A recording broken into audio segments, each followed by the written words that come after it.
Olá a todos, sejam novamente muito bem-vindos. Esse é o nosso podcast Direito Médico Veterinário. Eu sou Renata Arruda, sou advogada, sou especialista em Direito Médico e trago aqui nesses nossos eventos sempre a oportunidade de a gente trazer assuntos, temas diversos, diferentes da rotina de vocês. Então, a gente fala de psicologia, de direito médico veterinário, a gente fala de gestão, a gente tem outros muitos assuntos dentro, inclusive, das especialidades de vocês, médicos veterinários, para agregar valor no que vocês já fazem. Então, é sempre um encontro muito descontraído, sempre partindo daquela premissa que eu conto para vocês de trazer convidados melhores do que eu, e hoje não vai ser diferente. A gente vai abordar hoje um tema muito polêmico, muito fora da realidade de muitos de vocês. Talvez até vocês nunca tenham tido a chance de conhecer ou de ouvir algum profissional dessa área específica falando sobre isso. Então, por isso que achei muito pertinente, já não é de hoje que eu queria que esse convidado estivesse aqui conosco, para abordar um tema do direito muito, muito específico, que é o direito penal, direito criminal. Então, a gente fala muito de direito médico veterinário, o direito penal é uma outra especialidade. E, obviamente, eu preciso de pessoas que façam esse trabalho, que desenvolvam esse trabalho, como eu, de forma específica, como especialista. E, por isso, o meu convidado de hoje agradeço uma indicação do meu querido parceiro Marcos Coutri, é o doutor, só agora, doutor Fernando Magri, que é especialista em direito penal e que vai contribuir. Muito obrigada pela sua participação, por ter aceitado esse convite. Eu sei que você vai sair daqui e já vai dar aula. Doutor Fernando Magri vai contar um pouquinho para a gente como que esse tema, como que o direito penal está inserido em quase tudo que vocês fazem na rotina. Mas antes disso, eu queria, Fernando, que você se apresentasse um pouquinho mais para o médico veterinário que está assistindo. Tem outros profissionais que assistem, não é? Mas a maioria aqui do nosso público é o médico veterinário. O que é um advogado especialista em direito penal? Conta um pouco da sua história, da sua trajetória para a gente. Obrigado, Renata. Agradeço o convite. Agradeço ao professor Coutri também pela indicação, pela confiança. Sou advogado criminalista há quase 15 anos, né? Sempre atuando especificamente na área penal. Sou professor também. Saindo daqui eu ainda vou advogar um pouquinho e depois eu vou dar aula à noite. Ainda tenho... é à noite? É à Achei noite, que era tarde. à noite em Campinas. Então ainda vou pegar a estrada, mas ainda tenho que advogar um pouquinho. Acumulo essas duas carreiras, essas duas profissões. Então eu sou já há quase 15 anos advogado, sempre atuando nessa área. Sou sócio de um escritório que é aqui pertinho de onde a gente está, aqui no Itaim Bibi. Hartkoff Magri, Sociedade de Advogados. Sou professor também da PUC, do Mackenzie e coordeno a pós de Direito Penal e Processual Penal da Escola Paulista de Direito. Já também aí numa jornada na docência de mais ou menos uns 10 anos aproximadamente, né? Então sempre desenvolvi minha carreira voltada para essa área, nunca atuei em outras áreas do direito, tenho um pouco de conhecimento sobre outras áreas por já ter atuado em escritórios que eram chamados full service, né? Então você acaba tendo um pouco de contato, mas eu diretamente não atuava nessas áreas, então meu conhecimento é mais raso. Então me atenho até aqui no nosso bate-papo aquilo que a parte que me cabe nesse latifúndio, que é direito penal, processo penal, enfim, e fico à disposição aqui para contribuir. Fernando, hoje você acha que a gente está caminhando para esse conhecimento da necessidade de buscar um especialista? Ou a gente ainda pensa muito no full service, no apagar incêndio? Como é que isso mudou dos 15 anos que você trabalha exclusivamente nessa área? Hoje há uma consciência maior eu acredito na que sim. diferenciação desse trabalho? E eu vou dizer que eu mudei também um pouco essa forma de enxergar. Eu antigamente até achava legal você ter essa visão mais ampla, mais generalista, porque você conseguiria atender um número maior de pessoas. Com o tempo, e eu tendo trabalhado em escritório, embora a minha área de atuação, a minha banca sempre fosse a criminal, o escritório tinha profissionais designados para todas essas áreas. Mas com o tempo eu fui entendendo que cada vez mais a gente precisa de especialistas, cada vez mais a gente precisa de gente que niche naquela área e que tenha uma atuação cada vez mais voltada para uma determinada concentração específica, até para que ele possa também desenvolver. E isso de uns anos para cá que eu comecei até a reformular esse projeto, saio do escritório onde eu estava, monto um escritório com o meu atual sócio, que é um escritório exclusivamente criminal. A gente até divulga, pessoal, mas vocês não fazem? Falar, não, é tudo que for penal, processo penal, a gente faz. Fugiu disso, já não é nossa expertise e a gente posso indicar outros profissionais, mas não me aventuro porque seria uma irresponsabilidade também da nossa parte. Então, eu acredito que essa é uma necessidade, principalmente hoje, com uma massificação de informações, enfim, direito, uma mutação cada vez mais intensa. Então, eu acho que é importante você se preocupar em ter um profissional que seja específico daquela área, porque depois isso a gente costuma pegar até mesmo em processo, a gente pega em fase recursal, isso é uma das piores coisas, quando você pega um trabalho que não foi bem desenvolvido no início, e aí você não consegue mais voltar no tempo para reorientar aquela rota, e você tem que trabalhar em cima do que está posto, e isso às vezes é muito complicado, porque tem alguns regramentos no direito que você tem que vir discutindo desde lá do início. Se você não discute lá, preclui, enfim, seriam algumas questões mais técnicas que fogem, mas que tudo tem um tempo para ser abordado, e se você não aborda lá no início, você engessa mesmo que você tente mudar isso lá na frente. E aí, nessa tua rotina, você enxerga que talvez se você tivesse sido contratado antes, o resultado teria sido diferente? Sem dúvida, sem dúvida. Terça-feira mesmo, agora 3 dias atrás, entrou um caso novo que é exatamente isso, que era até o pai da pessoa que está sendo processada estava advogando para ele por uma questão, e até o pai veio lamentar. Ele falou assim, olha, Fernando, me arrependo de ter feito, porque não era a minha área, ele pediu para eu fazer, eu acabei fazendo, porque a gente começou a conversar, até ele não fez um trabalho ruim, fez um bom trabalho, mas deixou alguns pontos ali em aberto que hoje atrapalham a linha defensiva que a gente vai seguir. Então, se tivesse tocado desde lá do início, o cenário hoje poderia ser diferente. Não, a gente não tem bola de cristal, não dá para saber.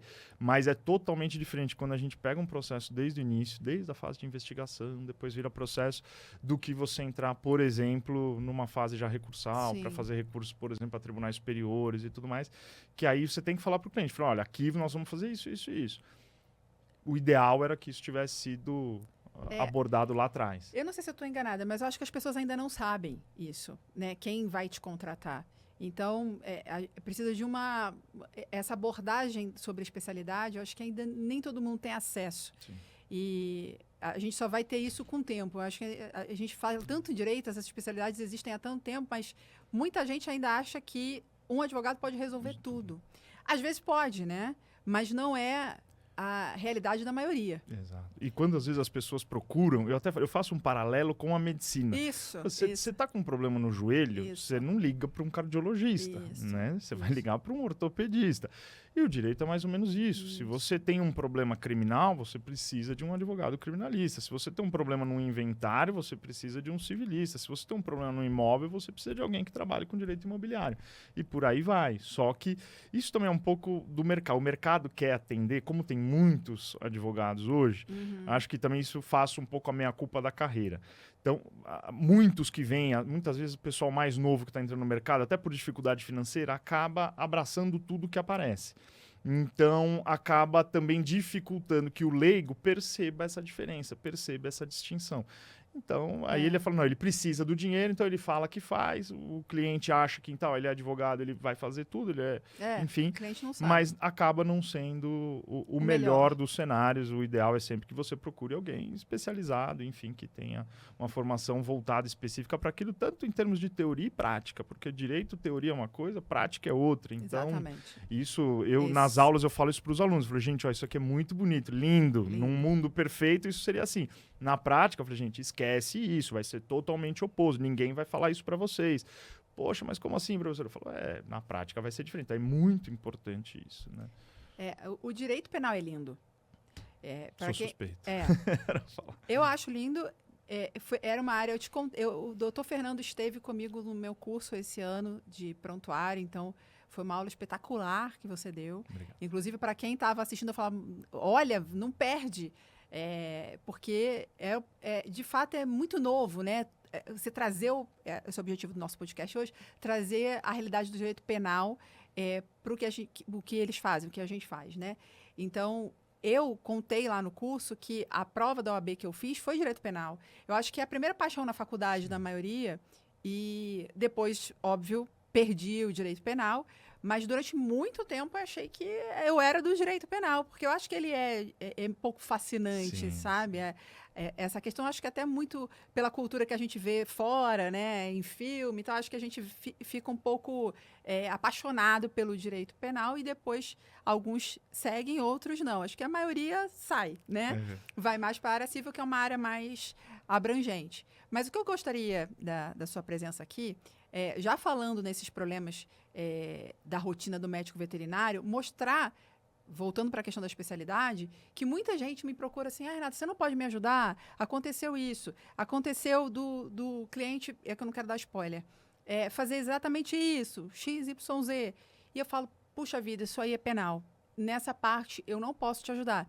E o que parece algo simples, como, por exemplo, ir até a delegacia. E eu não faço. E aí eu comecei a ver uma necessidade de a gente demonstrar para a medicina veterinária que tem muitos aspectos penais, criminais, na atividade dele todos os dias. Não só o direito, sob o ponto de vista do direito médico, veterinário, mas o direito como um todo. E o penal não seria diferente. Então, elenquei aqui alguns assuntos que são mais comuns para mim, mas, óbvio, a gente tem muitos outros, que eu gostaria do seu apontamento para a gente desenvolver em cima disso, para dirimir algumas dúvidas que a classe tem sobre essas questões que esbarram do direito penal e que fogem um pouquinho da minha rotina. O primeiro ponto seria sobre maus tratos. Então, a gente tem 2 viés do maus tratos. O primeiro desse viés é maus tratos sob suspeita do veterinário. O veterinário tem suspeita de que aquele paciente está sofrendo maus tratos. A gente tem uma resolução na medicina veterinária que fala que esse veterinário ele precisa notificar o conselho. É uma das exceções lá ao sigilo do prontuário, inclusive, ou seja, quebra a regra do sigilo. Mas o veterinário sempre pergunta, Renata, eu posso denunciar? A gente sabe que existem algumas leis pelo país obrigando o médico veterinário a fazer isso. E eu não quero aqui, como o podcast nacional, a gente não pode falar especificamente de uma determinada lei. Mas a grande questão é, aonde ele vai? E o outro ponto ainda nesse viés, e o medo de represália? Ele é real? Realmente há uma exposição? Ou isso é muito raro de acontecer? Qual a sua opinião? Não tem certo e errado, só a sua opinião mesmo, como uma conversa. Não, perfeito. Eu entendo que, além de poder, ele deve. Tem uma questão que seria um pouquinho mais densa, um pouco mais complexa para explicar, mas o médico veterinário ele assume uma posição que a gente chama no direito penal de garantidor, aqui, com relação ao bem jurídico tutelado. Qual seria esse bem jurídico tutelado? Seria a saúde do animal, enfim, que ele está atendendo. Então, ao assumir essa posição, ele assume uma posição especial que extrapola um dever geral da sociedade, ou seja, ele passa a ter perante aquele animal uma obrigação adicional que, por exemplo, eu, um simples cidadão, se eu tomo conhecimento de maus tratos com relação a algum animal, eu sim posso procurar a autoridade policial, posso denunciar no Ministério Público, enfim, mas eu não tenho essa relação especial de proteção com aquele bem jurídico, ou seja, com a saúde daquele animal, com a vida daquele animal. O médico veterinário já tem. Então, ele passa a ter a obrigação, sob pena de responder junto por aqueles maus tratos. Num paralelo bem assim grotesco, mas só para ajudar na compreensão, por exemplo, uma mãe que vê um filho sofrendo, por exemplo, violência sexual. Ela não participa da violência sexual, ela não anui, ela não concorda com aquela violência sexual, mas ela vê, ela pode intervir e ela não faz nada. Ela vai responder pela violência sexual, não só por omissão. socorro. Ela vai responder pela violência sexual como se ela tivesse feito. Não, mas ela não participou, ela não queria. Tudo bem, mas ela tinha um dever especial perante aquela criança de agir para proteger. Obviamente, você tem que ter meios de atuar para impedir aquele resultado lesivo. Mas a mãe ou o pai, enfim, com relação ao filho, ele tem esse dever especial.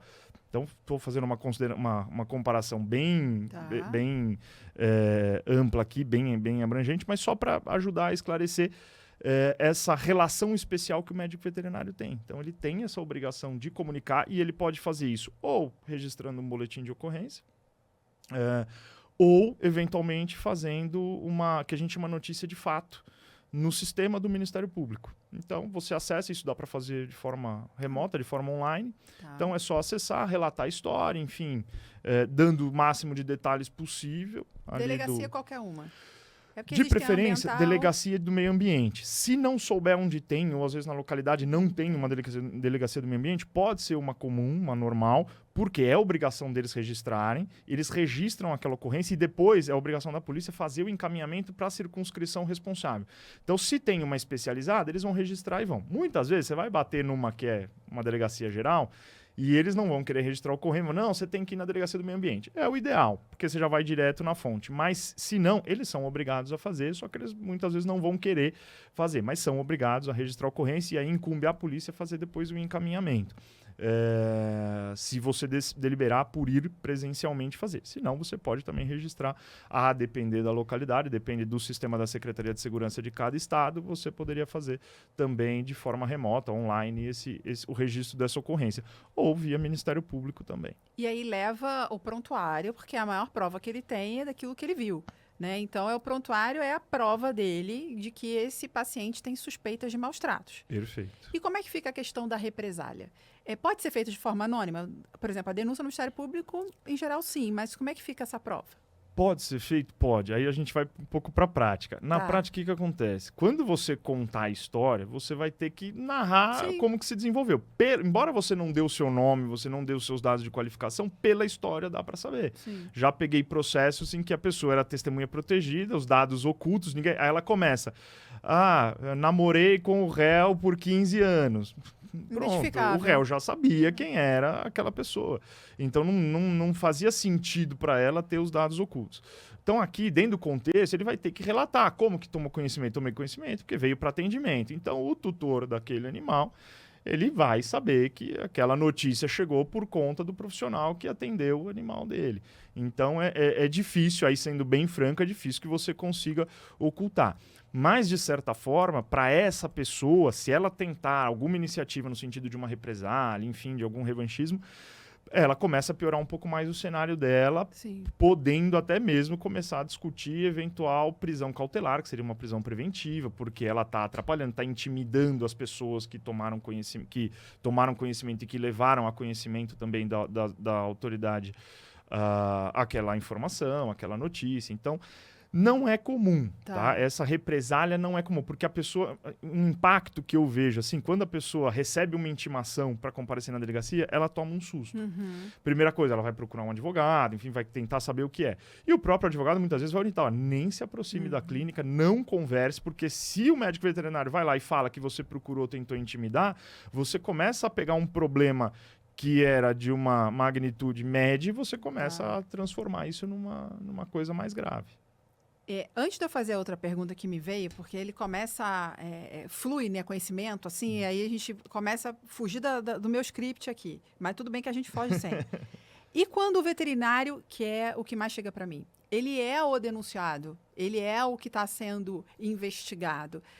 O cliente, em geral, insatisfeito com aquele resultado, sem saber o que fazer, independente de processo civil, independente de processo administrativo, ele vai lá e faz um boletim de ocorrência. O que esse veterinário tem que fazer? Ele pode ir sozinho? Porque a minha orientação é sempre não ir sozinho. Não ir. Eu não aconselho. Eu sempre falo isso, não é questão de... Eu falo assim, eu não estou nem me vendendo. Eu falo isso sempre para a pessoa que me procura. Eu falo assim, seja comigo ou seja com qualquer outro profissional que seja da sua confiança, não vá sozinho. Uma, porque ambiente de delegacia é muito complicado. Então, assim, para nós já é complicado. Então, para quem não está acostumado, tem muitas vezes uma tentativa de intimidação, extorsão. Então, assim, a pessoa sai dali horrorizada, enfim, é complicado. Então, e até para que ela não diga nada no calor da tensão ali que vá prejudicá-la, às vezes não é nem por uma má intenção, é por realmente não constou como no papel o que ela teria dito, ou da forma como ela gostaria de passar aquela informação. Então, a orientação que eu dou é sempre procure um advogado. Esse advogado vai lá, eu sempre vou antes sem o cliente para saber, porque muitas vezes o cliente fala, olha, aconteceu isso, pode ser que seja. Falou, não sabemos, eu só vou saber a hora que eu olhar realmente o que está documentado lá. Então, a gente sempre vai sozinho, tentar primeiro o acesso, temos o direito de ter acesso, a gente vai ver o que é, e aí sim eu volto com o cliente e falo, olha, realmente o que tem aqui é isso, isso e isso. Qual é a história? Vamos lá. E aí o cliente vai me relatar, isso aqui foi assim, assim, assado, esse é uma cliente com esse perfil, com esse problema, não teve nenhuma intercorrência negativa, a atuação foi correta. E aí um ponto que eu sempre acho muito importante, principalmente em casos assim, e aí eu peço o suporte de uma perícia técnica, de um parecer técnico, né? Rigor para contrapor, eventualmente, se necessário, a perícia técnica que vai ser feita. Então, naturalmente vai ser determinada a realização de uma perícia, porque o promotor, o juiz, o advogado, ninguém tem condição de falar se realmente houve um erro na atuação ou não, se houve maus tratos ou não, a gente vai precisar que um técnico fale. E aí é muito importante que o médico veterinário tenha também um profissional, ou se não, o próprio advogado geralmente tem no acervo dele, da equipe dele, alguém para indicar, para que possa emitir esse parecer técnico, trazendo os apontamentos mais relevantes. Porque muitas vezes a perícia técnica ela é feita de uma forma um pouco Você está falando rasa. ainda na delegacia? Já ainda na delegacia. O ideal, até porque é uma primeira oportunidade, o primeiro filtro que a gente tem é com o Ministério Público. Não é nem com o juiz, é com o Ministério Público. Porque ele que vai decidir se ele denuncia ou não. Sim. Então eu falo, olha, eu não estou nem preocupado com o juiz nesse primeiro momento, estou preocupado com o promotor, eu preciso convencê-lo. A partir do momento que eu venho com um parecer técnico bem robusto, bem calcado, bastante técnico, muda completamente o cenário. Ele já tem uma capacidade de persuasão muito significativa, mas o promotor é como eu, ele não é um médico veterinário, então ele não sabe. E a hora que ele vê um profissional técnico, um bom currículo, traçando algumas premissas ali que são importantes para aquela compreensão, muda o cenário. E isso a gente costuma fazer em todas essas situações que demandam, não só em caso de médico veterinário ou de perícias médicas, enfim, mas que acidente de trânsito, enfim, tudo isso que demanda, a gente percebe que assim, a mudança é absolutamente significativa, porque a perícia feita pelo órgão oficial, muitas vezes ela é muito rasa, ela é muito superficial. Por quê? Porque a demanda de trabalho é grande, enfim. Já o profissional que você contrata, particular, para te oferecer, entregar aquele parecer técnico, ele vai ter uma atenção muito mais minuciosa. Ele vai trazer dentro da literatura específica quais são os apontamentos. Isso faz uma diferença significativa, muito grande. Viram, né? Então, é importante que vocês busquem uma ajuda, de preferência uma ajuda especializada, jurídica, para esse momento, que pode ser simples ou não, né?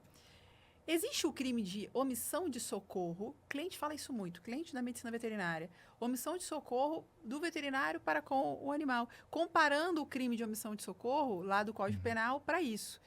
Então, é importante que a gente coloque, até para o veterinário, poder explicar para o cliente, porque esse é um crime que talvez ele não seja o autor, o médico veterinário, não tenha possibilidade. Porque ele pode sim acabar omitindo socorro, mas isso não vai refletir efetivamente numa tipificação lá do Código Penal. Isso, não caracteriza, porque ali seria pessoa mesmo. Pessoa. Isso, exatamente. A gente ainda não tem um crime propriamente dito de omissão de socorro para animais, né? A gente pode até ter uma legislação ou outra falando daquele animal que foi atropelado, salvo engano, isso não me lembro se você leu, se já é um projeto de lei, que você é obrigada a prestar o socorro, mas isso não é para o médico veterinário, seria para qualquer pessoa. Para o médico veterinário, como a gente tem para o médico, a gente ainda não existe nada, né? Outra pergunta, na verdade, outra situação que vocês colocam muito, doutor Magri, é a questão financeira. E isso é uma dor muito grande da classe, porque o cliente chega lá, a minoria, eu quero deixar isso bem claro, a maioria é boa. A minoria causa um transtorno muito grande, que é uma minoria que conhece que o profissional, aí sim, eles têm uma obrigação ética de atender as emergências, que não é diferente da medicina humana. Então, esse cliente sabe dessa obrigação. E muitas vezes ele se aproveita dessa obrigação que o profissional tem para não pagar. Então, ele muitas vezes confunde, já que tem que atender, é de graça. Não é de graça.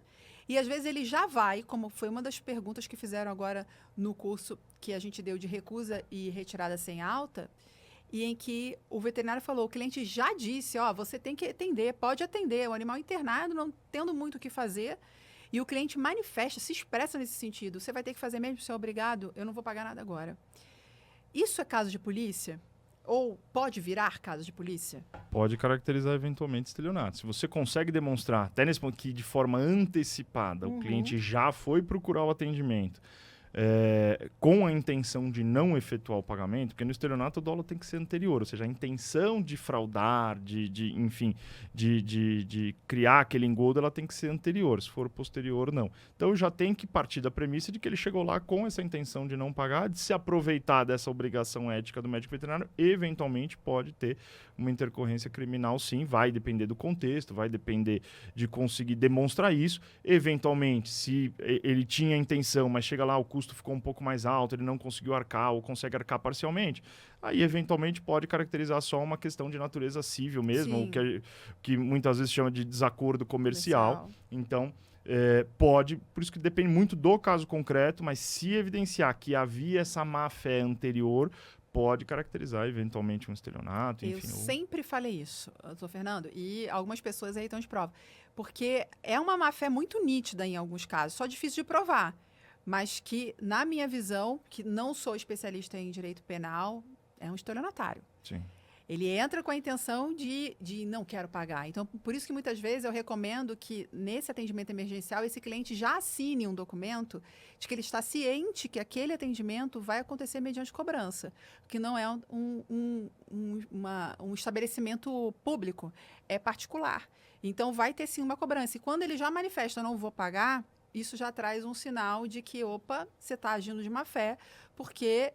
Não pode não ser má fé, mas já é um indício de que ele vai causar esse tipo de problema, que ele está se recusando a dar ciência dele de que é um atendimento emergencial, mas que vai ter uma cobrança posterior. Você não pode condicionar o atendimento à assinatura, mas você pode que ele tome essa ciência. E isso, como você bem colocou, pode já caracterizar um primeiro indício de, eventualmente, uma má-fé, enfim, uma tentativa de criar um cenário ali de favorecimento indevido para ele. Então, no pior cenário, espero que ninguém passe por isso, o veterinário teria que reunir essas provas para depois, uma ação diferente, cobrar esse cliente daquilo que ele não quis pagar e, eventualmente, processá-lo por esse... No caso, se caracterizar um estelionato é um crime de ação penal pública condicionado à representação da vítima. Então, como é que ele deveria proceder? Ele registraria essa ocorrência, e aí ele tem 6 meses a contar da data em que ele toma conhecimento da autoria, que geralmente vai ser a mesma data do fato, para poder oficializar essa representação contra essa pessoa. Então, ele tem um tempo ali minimamente razoável para coletar esses documentos, enfim, coletar essas provas, registrar essa ocorrência. Quanto mais próximo da data, melhor, mais da data do fato, mas eles têm esses 6 meses para isso, esse prazo legal, que é um prazo decadencial. Se perder, passou 6 meses e 1 dia, acabou, você não pode mais fazer nada contra aquela pessoa. Então, você tem que manifestar esse desejo de representar. O que é essa representação? Essa representação é um ok que você, vítima, dá para o Ministério Público e fala assim, olha, esse crime quem tem que processar é você, Ministério Público, a titularidade é dele, é o Estado que tem que cuidar disso, diferente de outros casos, por exemplo, crime contra a honra, quem processa é a própria vítima, o Estado não se mete. Aqui não, aqui é o Estado que tem que processar, só que o Estado precisa do aval da vítima, ele precisa do ok, porque às vezes a vítima também não quer levar aquilo adiante. Então, se a vítima der o ok e houver essa denúncia, depois ela também não pode mais voltar atrás. Então, ela até pode se retratar antes do oferecimento da denúncia. Às vezes chega uma composição, a pessoa vem e explica, poxa, estava de cabeça quente, meu animal, para mim é como um filho e estava naquela situação, eu estava tenso, enfim, mas vamos chegar numa composição, poxa, eu vou te pagar assim, assim, assado. A pessoa fala, poxa, tudo bem, acho que ficou uma situação também mal entendida. Ele pode se retratar daquela representação e aí o Ministério Público não pode mais atuar e trava. Não é aquele famoso retirar a queixa que a gente vê, mas seria essa renúncia e essa retratação da representação. Mas ele tem que saber, então, que ele tem 6 meses para isso. E esse prazo, ele não para por nada. A partir do momento que você toma conhecimento de quem é, não é da data do fato, é de quando você toma conhecimento da autoria, mas geralmente é da mesma data do fato, pelas circunstâncias. E aí ele tem esses 6 meses para manifestar esse desejo de representar contra aquela pessoa, enfim, por aquele crime. Se a gente entra nessa sessão de que a gente tem praticamente certeza de que estamos diante de um crime de estelionato, o cliente sabia que era emergência, foi lá, se manifestou no sentido de que não vai pagar, você é obrigado a me atender, não vou pagar nada, vou ficar devendo e, tipo, dane-se, infelizmente, tem gente que atua dessa forma. O que serve de prova? Um WhatsApp, uma câmera que tenha filmado e registrado o som ali na recepção, que tipo de provas esse veterinário precisa reunir para poder estar um pouco mais tranquilo nessa questão de resguardo para o crime, né? Para comprovação do crime. Pode ser tanto testemunhas, então, por exemplo, uma recepcionista, uma secretária, um outro tutor que estava ali na espera, outro profissional da equipe. Pode ser mensagem de WhatsApp, o que a gente sempre recomenda, por isso que é bom sempre procurar um advogado, você deixa a mensagem salva lá, depois você gera um relatório de certificação de prova nisso. Hoje parece complexo, mas é simples. Hoje tem algumas empresas que fazem isso pela internet, certificação via blockchain. E aí ela gera um relatório de certificação de prova, porque o simples espelhamento, aquele famoso print do WhatsApp, ele pode ser manipulado, ele pode ser editado, então ele não serve como prova concreta. Então, o ideal, e a gente sempre pede isso, vai lá, abre no WhatsApp Web, faz o relatório de certificação. Se são mensagens de texto, você faz um relatório ali de prova estático. Ou ata notarial. É que a ata notarial ela é bem mais cara. Você vai gastar aí, brincando, 2, 3 mil reais numa ata notarial. Já essa certificação via blockchain, muitas vezes você gasta R$100, R$150 e você faz pela internet e tem até uma robustez um pouco maior, porque ainda o tabelião pode ter sido enganado, ali o sistema não. Então, ela tem até um valor como prova maior, é mais barato, mais rápido. Em 10 minutos você tem o teu relatório, você recebe no seu e-mail o relatório de certificação via blockchain. Então, ele dá a garantia de que aquele conteúdo foi traçado realmente daquele jeito naquela conversa, quem é o remetente daquela... E a justiça aceita bem essa... Total. O que a justiça tem uma certa resistência é o print. É o espelhamento. Na esfera penal, a gente já tem jurisprudência sobre isso, né? Bastante. Inclusive do Superior Tribunal de Justiça, no sentido de que o mero espelhamento, não porque ele não dá nenhuma garantia de que aquela conversa aconteceu daquele jeito. Mas para a sua área, né? Isso, na minha área, a gente ainda tem uma Para o processo penal, exige um rigor maior para que alguém seja condenado, enfim.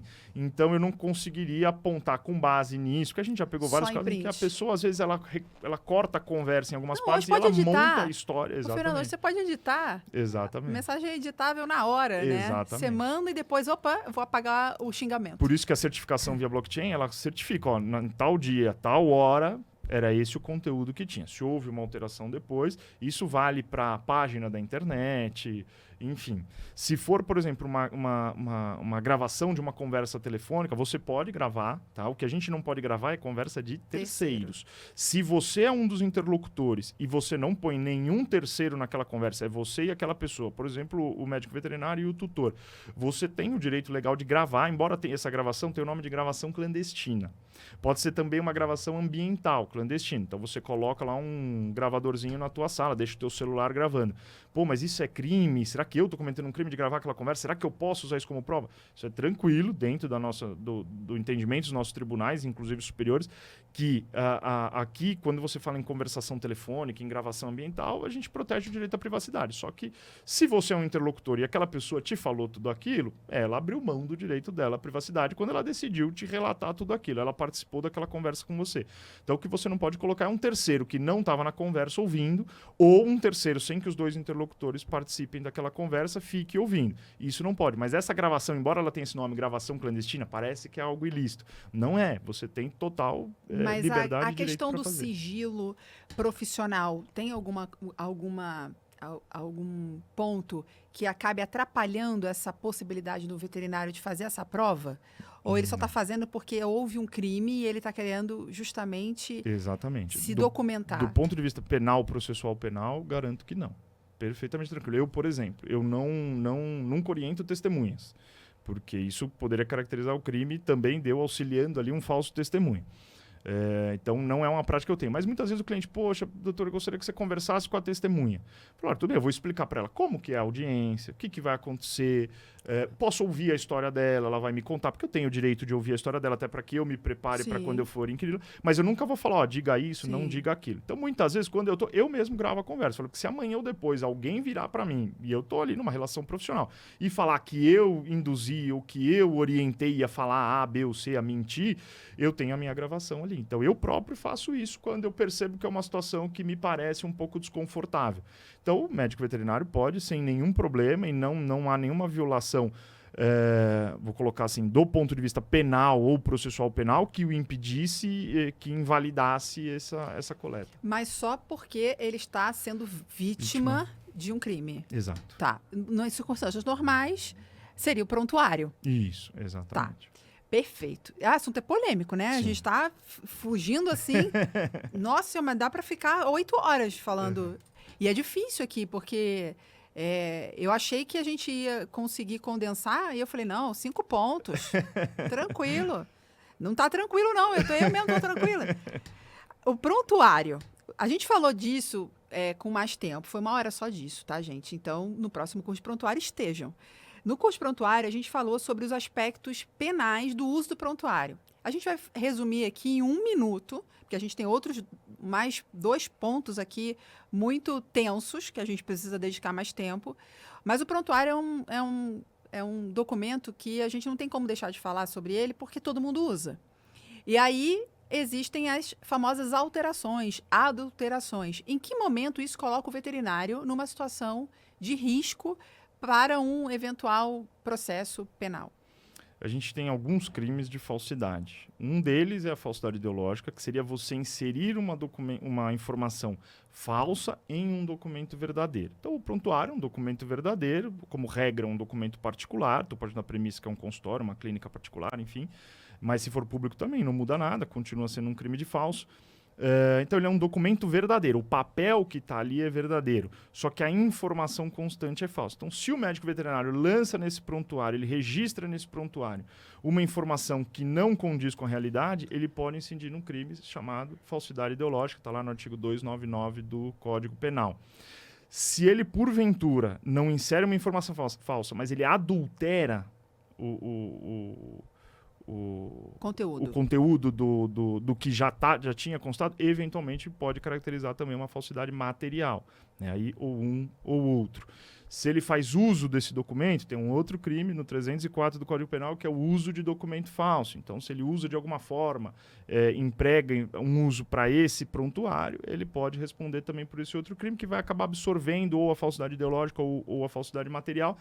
Mas ele, então, tem que tomar muito cuidado com isso. As informações que vão ser lançadas no prontuário têm que efetivamente serem condizentes com a realidade, com a verdade, porque senão ele pode responder e aí ele começa a criar problemas para ele maiores, porque ele tenta, às vezes, fazer isso para ocultar uma outra situação, só que ele cria um outro problema. Para evitar uma responsabilidade. Exatamente. É o que eu costumo dizer. Às vezes tem cliente que vira e fala assim, olha, não, mas vou andar com documento falso. Eu falo, cara, você está arrumando um outro problema. Você já tem um problema, que é um problema criminal. Se você andar com documento falso, você começa a piorar o seu problema. O seu problema, que era um problema pequeno, era um problema médio, agora ele já começa a se tornar um problema um pouco maior. Então, às vezes, a pessoa, no afã de, não, vou tentar, né, ser esperto aqui e solucionar, ele acaba criando, às vezes, um problema mais grave do que aquele que ele tinha inicialmente. Entendi. Às vezes, aquele problema inicial era um problema que poderia ser discutido, poderia ser debatido. Às vezes, você chama uma perícia, você elabora um parecer técnico, você consegue discutir de forma séria, responsável do ponto de vista técnico aquele tema.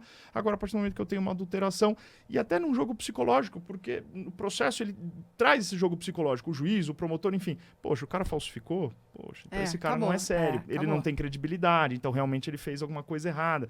E às vezes a pessoa acha que, puta, eu vou fazer isso aqui só para não dar problema. E não é bem assim, ele cria um problema maior. Eu vou dar um exemplo aqui, eu acho que vai ficar bem claro. Vamos supor que a gente tenha um cliente que reclame que não foi informado sobre determinada condução do animal. Então, esse cliente precisava de uma informação para agir de determinada forma. E ele vem reclamando isso. E o veterinário lembra que falou alguma coisa, mas não registrou. Então, ciente de que aquilo ali vai estourar um eventual processo, problema, exposição à rede social, ele vai lá no prontuário, não estou falando que isso aconteceu não, isso é um exemplo. Ele vai lá e edita o prontuário para inserir uma informação que ele não tinha registrado. Pode ser que ele tenha falado, mas não havia esse registro. Essa informação nova, que não havia registro, pode gerar um problema para ele? Do ponto de vista penal, teria que analisar o caso concreto. Nesse caso, eu não veria dele, vamos colocar assim, um dolo, uma intenção de induzir em erro, enfim. Por quê? Porque a informação foi dada, ainda que verbalmente não tenha constado por escrito, ela foi dada. O ideal seria até para mostrar a lisura, que ele fizesse esse registro posterior, mas mostra datando, que foi posterior. Exatamente, colocando, por um lapso, não constou anteriormente, Isso. o faço nesse momento, mas conforme na data tal, foi orientado ao tutor que deveria ser tomada determinada medida, determinada providência, o que foi acompanhado, por exemplo, se tinha alguém da equipe ali acompanhando, então essa outra pessoa, não, eu estava presente, eu vi o momento em que, mas ele é da equipe, ele vai depor. Tudo bem, mas essa pessoa vai depor sob o compromisso de dizer a verdade. Se ela estiver mentindo, ela pode responder por falso testemunho. Agora, diferente se ele não falou. Exatamente. Se ele não falou aí caracterizaria a falsidade ideológica. Aí poderia.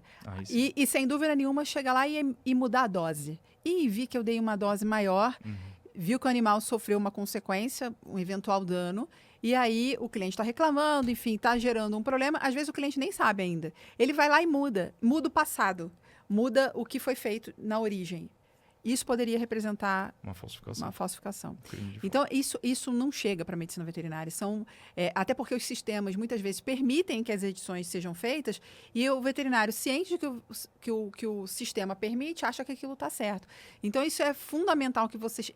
E o Fernando fala sobre isso com maestria, que foi o que ele fez no nosso curso, dando detalhes desses crimes para vocês, tudo relacionado a prontuário. Então, cuidado com essas modificações, seja de documento, atestado. Atestado é muito comum, né? O cliente pede uma informação, altera a data, altera o conteúdo. E o veterinário muitas vezes faz isso de forma inocente. Sim. Ele não faz para levar vantagem. É isso que eu falei, ele não leva nenhuma vantagem. Nenhuma vantagem, ele faz para ajudar o cliente. E aí acaba se prejudicando. O outro ponto, e aqui ligamos a sirene do problema, e você não deve ter ouvido sobre isso ainda, é uma queixa muito grande, principalmente de quem trabalha de forma muito correta. Porque a gente tem na medicina veterinária, e não é diferente da medicina humana, os estabelecimentos separados por tipo. Então, tem consultório, tem a clínica, tem o hospital. Tem estabelecimento que se coloca como 24 horas. E tem hospital, é obrigado a ser 24 horas. Só que tem gente que coloca que é 24 horas, que o cliente acredita que é 24 horas, mas que, infelizmente, por desconhecimento ou por eventual má-fé, ele não é 24 horas na essência. O cliente vai embora, ele fecha a porta, vai para casa e o animal fica sozinho, sem ninguém, sem nenhuma assistência. E quem trabalha de forma correta vê isso acontecendo e fica... Já fui de várias formas chamada para ajudar. Renata, faz um vídeo. Já fiz um vídeo explicando que não poderia. Isso, na sua visão, configura algum tipo de crime? Ou seja, o cliente está comprando algo que não está acontecendo.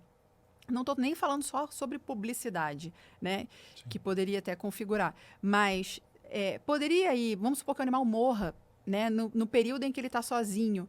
O que isso poderia acarretar para esse veterinário que está achando que é seguro trabalhar dessa forma? Pode caracterizar, como você bem colocou, até um crime contra o consumidor, porque é uma relação de consumo que tem ali, então seria uma propaganda enganosa, mas pode também caracterizar, depende, se é um animal que demandaria cuidados, diferente, por exemplo, se é um estabelecimento só de custódia do animal, aí tudo bem. Ainda não teria, poderia ter a questão do crime contra o consumidor, mas não teria, aquele animal não estaria inserido numa situação de risco. Mas se há uma situação de risco, aquele animal demandaria um cuidado mais próximo, mais efetivo. É internação em geral. Exatamente, aí sim. E aí, você imagina um crime? É o estelionato? Não, porque aí embora tenha havido esse engodo, aqui o bem jurídico seria o bem-estar do animal, né? Então, é até uma grande discussão que a gente tem hoje no crime de maus tratos a animais, qual é o bem jurídico tutelado? Se seria o bem-estar do animal, que é o que eu imagino, Mas e isso se discute, inclusive, na Alemanha. É uma discussão bem efervescente lá. Legal. Ou se seria o interesse do tutor. Porque ele, a relação de afeto que ele tem com aquele animal, ou seja, o bem jurídico seria essa relação humana com o animal. Ou não, ou esquece o ser humano, o que a gente tem que... Porque bem jurídico, quando a gente fala, é o que o direito penal quer proteger aqui. Então, pô, eu quero proteger o animal? Não, eu quero proteger o ser humano. Eu quero proteger o animal porque o ser humano precisa do animal, como é o meio ambiente. Não, a gente precisa, não pode poluir os nossos rios, os nossos oceanos. Por quê? Porque a humanidade precisa ter acesso àquele recurso. Então, eu preciso proteger isso pensando no homem. Mas e aqui no que diz respeito especificamente a maus tratos a animais? Então, essa é uma questão muito hoje tormentosa. Você pega artigos brilhantes dos melhores penalistas, que é um tema que a gente, a princípio, fala, poxa, é simples de resolver. Não é. É um negócio bastante tormentoso dentro do direito penal a gente discutir. A gente sabe que a gente tem que proteger. Agora, mas por que a gente tem que proteger? É uma soma de fatores? É uma pluralidade de bens jurídicos tutelados? Ou não? A gente vai proteger o bem-estar do animal, que é o que eu entendo por ele ter... Exatamente, por ele ter a possibilidade de entrar em sofrimento, né? Essa é uma fugindo, mas é uma grande discussão. Ser senciente, que sofre, exatamente, que sente dor. Isso é um tema realmente que a gente ainda não fala muito Sim. sobre isso. Quando a gente vê uma decisão judicial na esfera civil falando do dano moral e fundamentando o dano moral, ainda tem muito viés do dano presumido por causa dessa afeição íncita entre o homem e o animal. E aí, mas não excluindo a dor do animal, Sim. mas não é para o animal. E aí agora a gente já vê animais tutelando as próprias ações contra os tutores, enfim, isso aí certamente chegará na medicina veterinária. Sim. E aí a gente vai chegar nesse ponto que você está discutindo. Ainda é muito novo, porque tudo que se refere ao paciente ou à vítima como animal é tudo ainda muito novo. Sim. E a gente ainda está caminhando nessa questão do direito. Mas vamos lá. Então, sim, poderia configurar um crime, a gente tem que tomar cuidado para que a gente não fique vulnerável aí por desconhecimento, tá, gente? Então, estuda lá a resolução 1275, se for fazer, faz direitinho, para que vocês não... Amanhã ou depois, quem vai fiscalizar a tua atividade é a própria sociedade, sabendo Sim. que isso deveria acontecer mesmo, se é 24 horas, tem que se manter nesses 24 horas. E, por fim, o tema que, na verdade, para mim, seria o nosso foco de hoje, por isso que eu deixei por último, e que é uma necessidade que eu vejo que a classe precisa falar disso, que são as agressões que eles têm sofrido pelos clientes. Então, a gente sabe que na medicina veterinária é diferente da medicina humana, a gente ainda não tem a realidade de plano de saúde, a gente ainda não tem a realidade de um SUS. Então, na maioria das vezes, esse cliente, para tratamento do animal, ele paga do próprio bolso. E isso já é uma fonte de estresse. Então, os ânimos já estão todos muito exaltados. Essa relação com o animal é uma relação, muitas vezes, de pai para filho, de mãe para filho. Ainda custosa. É caro, muitas vezes. E não estou falando de pouco dinheiro, às vezes é muito caro, 25 mil, 30 mil, que custa um tratamento inteiro de um animal e nem todo mundo tem esse dinheiro. E, às vezes, por valores bem mais baixos, os problemas acontecem. E aí entram os conflitos. Começam os conflitos, que é toda a minha atividade. E, dentro da minha atividade, isso acaba saindo porque entra na sua. Porque esses clientes verbalizam agressões e também manifestam de forma física essas agressões. Primeiro ponto, se essa agressão acontece lá, seja contra um verbal, contra uma funcionária, uma recepcionista, um médico veterinário, se essa agressão verbal vem, um ataque verbal mesmo, xingamento, ele vem pelo telefone, vem pelo WhatsApp, o veterinário tem direito a alguma coisa? Pensando do seu ponto de vista penal. Penal. Eu tenho basicamente 3 cenários aqui que vão se desenhar. Ou pode ser uma ameaça, ou pode ser um crime contra a honra, ou pode ser, se chegar a agressão física, eu posso ter o crime de lesão corporal. Se for uma ameaça, ou seja, uma ameaça de mal injusto e grave, então, olha, eu vou aí e vou bater em você, eu vou pegar você na hora que você estiver saindo da clínica, enfim. Vou acabar com a tua vida. Exatamente, vou manchar o nome da sua clínica, enfim. Se for nesse contexto... Essa semana eu ouvi. Eu li, né? O cliente escreveu, eu vou fechar o teu estabelecimento. Isso poderia configurar uma ameaça? Às 3 da manhã? A depender do contexto, sim. Você pode até falar assim, olha, eu vou te processar. Isso não é um mal injusto. Exatamente. O mal tem que ser injusto. Processar, Exatamente. você tem o direito de petição lá na Constituição. Então, você quer entrar na justiça contra ele, você pode. Então ele vai tentar sair pela tangente, que não, o que eu disse é que eu iria processá-lo, ele vai tentar sair pela tangente. Mas enfim, depende muito do contexto. Mas se for uma ameaça, a ameaça é um crime também de ação, assim como o estelionato, de ação penal pública condicionada à representação. Então o que esse médico veterinário tem que fazer? Registrar essa ocorrência, e aí ele vai registrar um negócio chamado, como se fosse um BO, um termo circunstanciado de ocorrência, mas é igual a um BO. Ele pode chamar a polícia na hora? Pode. Aí a polícia conduziria, se as pessoas estiverem ali, aí conduziria. Se não, se foi uma ameaça remota ali por WhatsApp, enfim, qualquer coisa do gênero, ele registra esse boletim de ocorrência, a depender da localidade, até mesmo também de forma online, de forma eletrônica. E já manifesta, se for do interesse dele, ele tem 6 meses também para isso, igualzinho lá no estelionato, ele tem 6 meses para fazer essa representação contra aquela pessoa, para o momento que ele toma conhecimento de quem está ameaçando. Às vezes essa ameaça é anônima, então tudo bem, não começou a correr esse prazo de 6 meses, começa para o momento que ele sabe quem é o autor daquelas ameaças. Então esse é um cenário, quem vai processar aquela pessoa ou não é o Estado. O que ele tem que fazer é registrar essa ocorrência e manifestar o desejo, ou seja, dar aquele ok, dar aquele aval para que o Ministério Público tome as medidas que entender cabíveis. Se for uma ofensa verbal, um xingamento, enfim, uma imputação de uma prática de crime de forma falsa, ou seja, que não aconteceu, ou enfim, a imputação de um fato desonroso, ele pode cair lá na injúria, na calúnia ou na difamação. E que pode acontecer nas redes sociais. Pode acontecer, é o que mais acontece, o pessoal fica mais corajoso nas redes sociais. Não é forte. Então, isso... o que ele poderia fazer. Aqui são crimes de ação penal de iniciativa privada. Se ele já tem isso bem documentado, por exemplo, foi na rede social, o que eu faria? Lembra daquela certificação de prova via blockchain?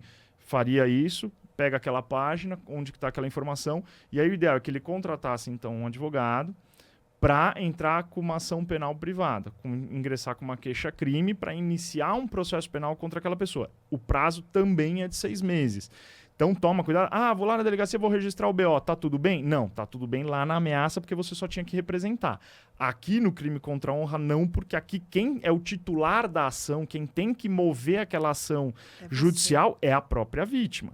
Então aqui você não está mais passando a bola para o Estado, para o Ministério Público. A bola está com você e é você que tem que fazer. Então aqui eu já nem aconselho tanto a ir lá registrar o BO.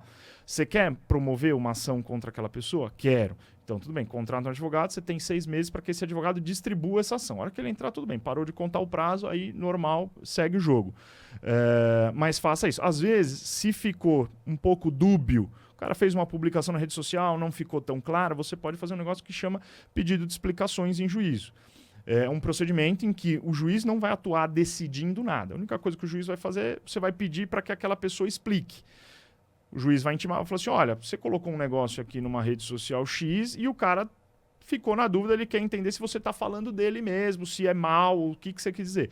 Às vezes a pessoa vem e fala, não, me perdoa, me expressei errado, fui digitar e na hora estava com a cabeça aqui, mas não era isso que eu queria falar. Mas na sua área. Enfim, na minha área, exatamente. É um procedimento criminal, numa vara criminal, o juiz vai fazer essa coleta dessa explicação. Mas a pessoa que teoricamente teria feito ofensa, ela não é obrigada a explicar.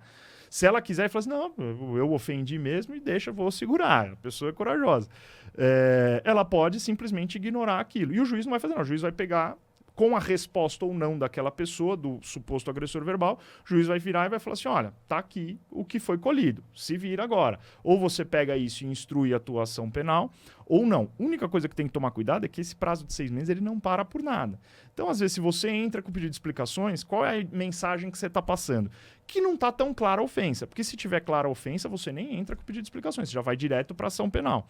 Se você entrou com pedido de explicações e aí não deu tempo de achar o cara e depois você entra com a ação penal, eu particularmente tenho essa premissa, tenho esse cuidado, essa cautela. Olha, a mensagem que você passou é que a ofensa não estava tão clara, então por que você foi processar se você não tinha aquilo tão bem clarificado? Mas muitas vezes a pessoa até procura e fala assim, até por uma questão de custo também, fala, porque a ação penal vai ser mais custosa. Não, eu só quero que ele perceba que eu não estou aqui de bobagem, que eu sou um profissional sério, eu só quero que ele tenha também um pouquinho de dor de cabeça, que ele venha, pelo menos ter o trabalho de me responder. E aí, muitas vezes, surte efeito. Eles apagam? A mensagem? A mensagem. Muitas vezes pode apagar o post. Por isso que o importante é, quando chega, a primeira coisa que a gente fala, certifica isso. Tá. Porque aí, se ele quiser apagar depois, até mostra que ele temia aquilo lá. Então, olha, ele apagou por quê que apagou? Apagou porque estava devendo. Então, o importante é fazer essa certificação. Fez a certificação, pronto. Daqui para frente, a gente tem esses 6 meses para poder ingressar. Então, o pedido de explicações tem só que tomar cuidado e registrar o BO. Não, vou fazer um BO, vai instaurar um inquérito. Tudo bem, esse inquérito tem que acabar em 6 meses. Já adianto, não vai acabar em 6 meses. É raridade inquérito, vou falar São Paulo em especial. Se esse cliente é condenado, esse cliente que ofendeu, o que acontece com ele? Se ele é réu primário, por exemplo? Se for réu primário, provavelmente vai ser uma pena. Ele vai ter alguns espaços de consenso ali dentro do processo, que é a possibilidade de acordo com a própria vítima, a possibilidade de uma proposta para parar o processo. Então, por exemplo, olha, você paga, sei lá, R$5.000 para uma instituição de caridade X, e a gente mata o processo aqui? Ah, ok. Então vai ter essa oportunidade dessa composição, que nenhuma das partes é obrigada a aceitar. Tá? Então, assim, pode ser que o agressor ou o próprio fale, não, para mim esse acordo não é viável, eu quero que esse processo se prolongue, vá até o fim. Se chegar no final, essa pessoa for condenada, sendo primária, bons antecedentes, e a depender do contexto não for nada assim tão fora de uma normalidade, provavelmente ele vai receber uma pena aí de prisão, só que substituída por prestação de serviço à comunidade, mais uma prestação pecuniária, mais o pagamento de um valor. E deixa de ser réu primário. Deixa de ser réu primário. Isso tudo pode andar de forma concomitante com uma ação na esfera civil. Sem nenhum problema. Onde você vai lá pedir uma indenização pela ofensa, né? Então, a gente pode, diante de uma ofensa dessa, verbal, seja de maneira presencial ou nas redes sociais, ou pedir das duas formas, né? Uma questão na esfera penal e uma questão lá na esfera civil. E a agressão física, que é muito triste. Lá no meu curso eu mostrei, agora de forma recente, um idoso de 73 anos que pegou a prancheta e deu 3 vezes na cabeça, de primeira agressão, na cabeça da recepcionista. Depois veio uma outra pessoa tentar interpelar, ele bateu na pessoa até que alguém veio com o cachorro, entregou para ele e saiu correndo com o cachorro. O que faz? Ignorando o fato de ser idoso, né? Como é que se procede? Porque às vezes é um copo de água que já vi jogar na cara do veterinário, um tapa na cara do veterinário. O veterinário tem uma ação bem passiva. Mas como que ele deve proceder para agir contra um cliente que agiu de forma desproporcional? Perfeito. O ideal é registrar essa ocorrência. Então, aí ele vai fazer um boletim de ocorrência. Se ficar caracterizada uma lesão leve, e o leve, o grave ou gravíssima, que são as terminologias que o Código Penal usa lá no artigo 129, quem define é o Instituto Médico Legal quando fizer o exame de corpo de delito na vítima. E são critérios objetivos. Então, às vezes a pessoa está com o rosto todo destruído e dá lesão leve. Por quê? Porque depende dos critérios. Os critérios estão definidos lá no parágrafo 1º e parágrafo 2º do artigo 129. Ou seja, se causou, por exemplo, alguma debilidade de membro, sentido ou função.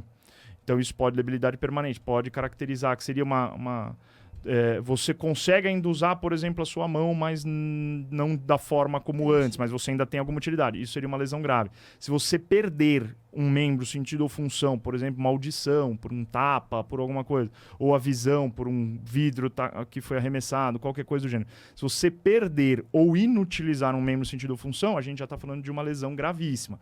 Na lesão grave, pena de 1 a 5 anos. Na gravíssima, 2 a 8 anos. A lesão simples, que seria a lesão do caput, a lesão leve, vamos colocar assim. Seria um tapa na cara, por exemplo. Se deixar marcas, seria lesão. Se não deixar marcas, seria uma contravenção penal lá de vias de fato. Ou seja, se um tapa, se ele deixou marcas, deixou ali um rubor, alguma coisa, vai caracterizar uma lesão corporal geralmente leve. Mas às vezes um soco pode ser uma lesão leve. Então, a gente fala, poxa, mas tomei um soco, tomei vários socos, como é que isso é leve? É leve porque não foi você. Não, é que o critério é objetivo, é o critério da lei. Então, se for uma deformidade estética. Então, por exemplo, o cara jogou um copo de vidro, o copo quebrou e fez uma cicatriz na face que ficou ali uma situação bem desconfortável. Isso caracteriza uma lesão gravíssima. Às vezes o soco vai curar, vai parar. Incapacidade para o trabalho até 30 dias, é lesão grave. Então, se a vítima não puder trabalhar, porque por exemplo, quebrou o braço, lesão grave. Doutor Fernando, uma dúvida, desculpa te interromper. E quando gera uma repercussão na esfera emocional, psicológica, por causa daquele ataque, pode até ser que a lesão seja bem leve, mas o veterinário não consegue mais trabalhar. Isso também tem como averiguar ou isso vai para outra esfera? Isso vai ser utilizado pelo juiz no momento de calcular a pena. Para caracterizar lesão grave ou não, ou não vai ser utilizado, porque o critério é taxativo lá do 129. Então, seria incapacidade para trabalhar por um período superior a 30 dias. Mas aí seria por uma questão física. Antecipação de parto. Por exemplo, uma médica que está gestante e pela tensão acaba antecipando o parto. Aí caracteriza. Se causar o aborto, lesão gravíssima. Se só antecipar, lesão grave. Deformidade estética, lesão gravíssima. Se deformidade ou debilidade permanente de mesmo sentido ou função, ou a perda ou inutilização, no primeiro caso grave, no segundo gravíssima. Então os critérios são objetivos, mas o juiz, no momento de fixar a pena, lá no artigo 59 do Código Penal, ele tem algumas circunstâncias que ele tem que se apegar na hora de calcular. Então, se a pena era de, por exemplo, na lesão grave, de 1 a 5 anos, ele vai partir de 1 ano. Só que por exemplo, das circunstâncias judiciais que ele tem em consideração, as consequências do crime. Poxa, qual foi a consequência desse crime? Essa profissional desenvolveu um quadro de depressão, teve que fazer terapia, enfim, ou seja, a consequência daquele ato criminoso foi maior do que se imaginava de início. Então ele merece, ao invés dele pegar 1 ano, ele vai pegar uma pena já um pouquinho maior. O juiz já vai aumentar um pouquinho mais. E só porque pode ter essa dúvida, por exemplo, você deu o exemplo do copo de água, se jogar só a água, poderia caracterizar um crime contra a honra. Tá? Se jogar algo, por exemplo, o copo em si, aí seria um crime de lesão corporal. Tá? Assim como um ovo, enfim, alguma coisa que não lesione, é só com o intuito de constranger, de humilhar, né? Porque a água você não vai lesionar, Sim. Você vai só quer humilhar a pessoa por tacar. Isso poderia caracterizar um crime contra a honra, não um crime diferente, olha como o direito penal é interessante, né? Diferente se fosse um café, né? Que se joga uma bebida quente no rosto, vai gerar... Que aí pode eventualmente até cegar, pode gerar uma lesão gravíssima porque perde um dos sentidos. Enfim. Doutor Fernando, a gente chegou ao nosso fim do horário aqui. Eu ficaria...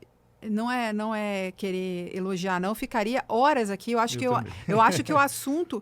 E eu imagino que para muita gente que está assistindo deve ter a mesma sensação de que... E foi o que aconteceu no curso. Eu falei, a gente precisa trazer o doutor Fernando mais. Então, só para a gente fechar aqui, antes de eu oficialmente agradecer, a gente está formalizando a parceria dos nossos contatos, nossos escritórios. Então, eu quero que o doutor Fernando seja o meu braço e já a gente vem mais novidades. Eu acho até que quando isso for para o ar, vocês já vão saber da grande novidade, de defender a especialidade. E eu gosto de, como sempre, assim como o Coutri de parceiros que sejam excepcionais, melhores do que eu, para garantir essa qualidade que eu prezo para os meus clientes. Então, doutor Fernando, vai ser uma honra recebê-lo como parceiro, seu escritório como parceiro. Então, para quem precisar de direito penal, o caminho é através do nosso contato, dos nossos escritórios. Então, a gente vai fazer em parceria o direito médico veterinário e o direito médico veterinário penal. Prazer. Então, você vai ser muito bem-vindo. A gente vai ter uma oportunidade de oficializar isso. Então, fica aqui já a gente conversando sobre toda essa possibilidade de levar ainda mais conhecimento para vocês, principalmente já depois de dezembro, que a gente vai ter aí o lançamento da plataforma, em que você é muito bem-vindo para levar o seu conteúdo para todos esses médicos veterinários que precisam disso. Então, muito obrigada. Foi um show de aula. Para mim, foi muito acima da minha expectativa. Eu fico imaginando da de quem está em casa. Fique sempre bem-vindo aqui. A porta está aberta para você voltar, assim como Marcos Couto tem a porta aberta aqui e todos os meus parceiros. Foi um prazer enorme. Muito obrigada. E você que está assistindo, fique conosco nos próximos e muitos episódios que a gente vai ter do nosso podcast. Você quer deixar um recado para quem não conhece o teu trabalho? Você quer deixar aqui os seus contatos de curso para quem quer conhecer um pouquinho mais? Porque a gente tem muitos advogados que assistem nosso podcast também. Não, perfeito. Queria só agradecer mais uma vez, Renato, pela confiança, pelo convite. Para mim foi um prazer. O tempo passou, né? A gente estava até conversando no início, quando a gente vê já está acabando. Acabou. E realmente, para mim, eu nem imaginava que estava acabando. Achei que a gente ainda tinha mais. Sinal de que foi bastante gostoso o papo. E é um bate-papo mesmo, a ideia é essa. Levar esse conteúdo, mas de uma forma bem leve, enfim.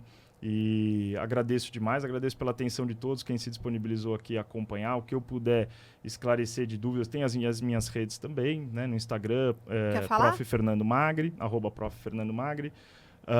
Facebook, Fernando Magri, LinkedIn, Fernando Magri. Enfim, quem quiser também me adicionar lá, fazer alguma pergunta, alguma colocação, eu estou mais do que à disposição de vocês, vai ser um prazer. Eu faço isso com os meus alunos e já há mais de 10 anos e sempre é muito gostoso. Vocês podem ter certeza que vão ser sempre muito bem recebidos.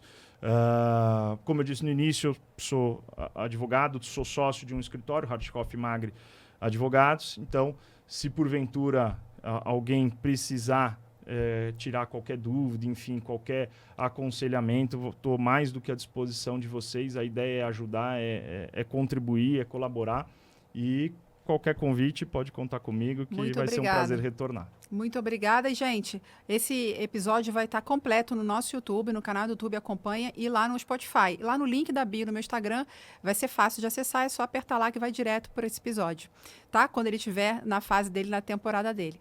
Muito obrigada novamente. Até o próximo.